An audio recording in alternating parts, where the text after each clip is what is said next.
पुढे सर, पुढे सर.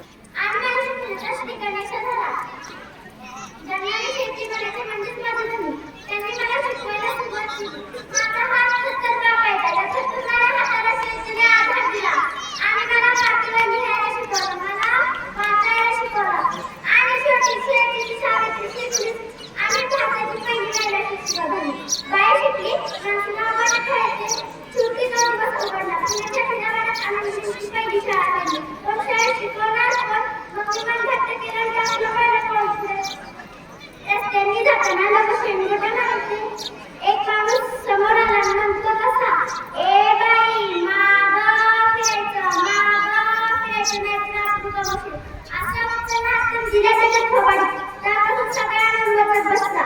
बाईकडे कोणतं काम लागतं सगळं जाऊन गेला. काय वेळा शिकत होता याचा आनंद वाटला. बुद्धिविना नीती केली, नीतिविना गती केली, गतिविना शुद्ध कसले एवढे अनाथ झाले विद्येने केले. म्हणते मुलींना शिक्का शिक्का पोरी तू काही कर, शिक्षण हा जीवनाचा तिसरा डोळा. तुम्ही माझ्या लेकी ना, मग घाबरता कशाला, का बळी पडता अन्यायाला. मला अभिमान आहे की तुम्ही प्रत्येक क्षेत्रात घेता, पण अजून तू सुरक्षित नाहीस. तुझी लहान सुधारणा नाही.